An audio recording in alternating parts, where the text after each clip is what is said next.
So, yesterday against the Boston Bruins, we saw ourselves the very first game, in the NHL at least, of Erik Brannstrom, the subject of today's video and a discussion piece as to whether or not he could be on the move.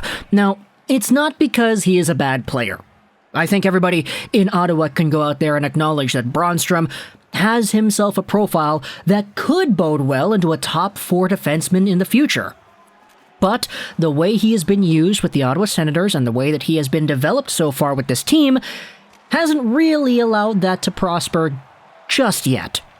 Yesterday was the very first game of Brannstrom in the NHL this season because we had ourselves Nick Holden, who had to get removed from the lineup due to protocols. As a result, Brannstrom was called up from Belleville. He was playing on the team and he did nothing on the score sheet. No goals, no assists, a -0. No, that's not right. A plus-minus of 0, I think is the better way to put it. He had 2 penalty minutes and he had 14 total minutes of time on ice. And the thing that you would actually note about Brannstrom and the way that he actually played here tonight was that, sure, he didn't really do anything on the score sheet, but my goodness, was this guy going out there actually trying to prove that he belongs in this league. It has been, how many games has it been for the Ottawa Senators so far? Like 10? And this is the first game for Brannstrom on the year. He played 9 games with the Belleville Senators, the Baby Sens. In the AHL, he had 3 points and was a -5 in those 9 games. But even though you saw Brannstrom go out there, get some power play time, get some chances, and actually move the puck well, he got absolutely bullied by the Boston Bruins in yesterday's game. It was insane, just the amount of checks this guy was taking every time a big hit was laid down by the big, bad, dirty Bruins.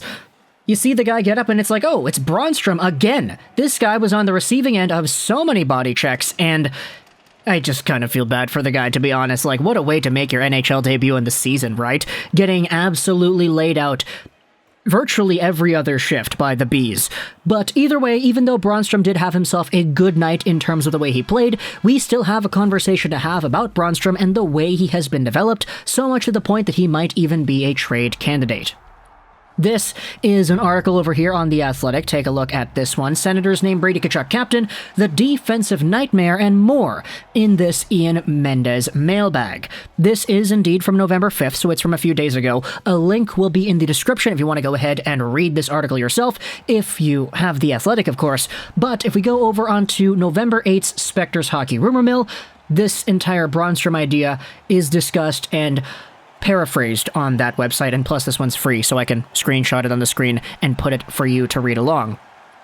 In a recent mailbag segment, Ian Mendez was asked why the Senators sent promising defenseman Erik Brannstrom to their AHL affiliate to start the year.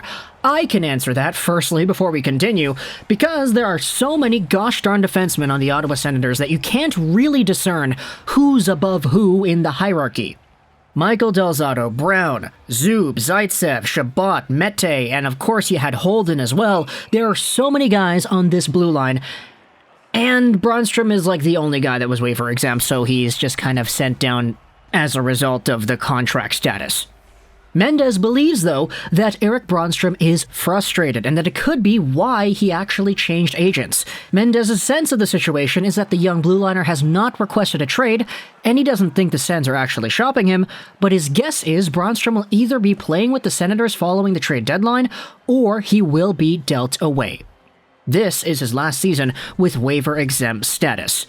Spector's note kind of goes over another aspect of this entire idea here. Mendez felt the Sens need to know just what they've got in Erik Brannstrom, or risk losing him to waivers next fall. He believes they want to give him a legitimate shot in their roster. Still, it could be worth monitoring Brannstrom's situation.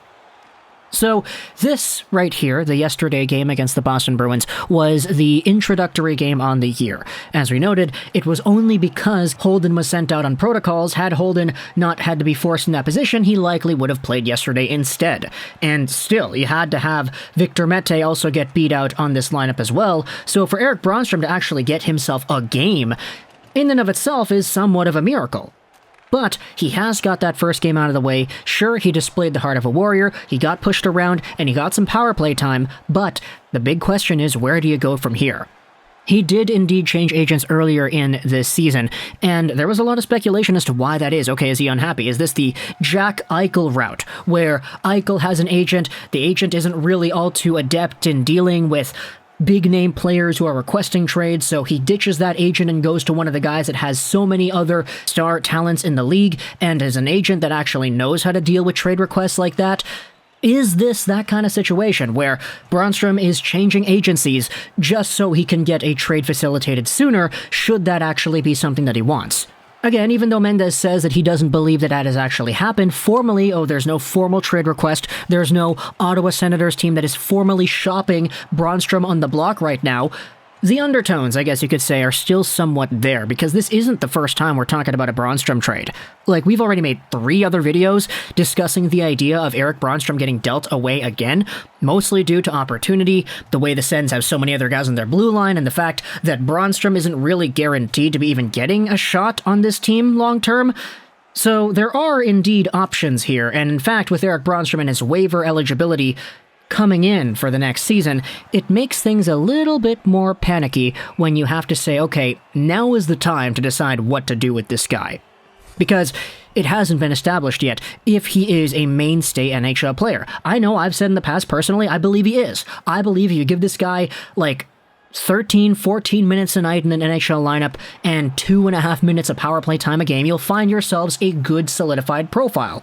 But the Ottawa Senators just having so many other guys and not really giving this guy the chance makes things a little bit more complicated. So it's why this entire conversation makes so much sense to me, that sure, even though nothing is set in stone just yet, the writing is on the wall for Erik Brannstrom to be one of these guys that maybe finds his way on some other team sometime due to his request. The Sens are going to have themselves a tall task in general when it comes to dealing with their blue line and trying to manage who's going to be on the team and who's not, because even beyond Erik Brannstrom, you still have so many other guys, and we've made videos about this too, the super stacked prospect core on the blue line of the Ottawa Senators. Nick Holden, Josh Brown, and Brannstrom are all expiring this season, but you have Zub, Delzato, Zaitsev, and Shabbat all sticking around a little bit longer, but guess who else you have?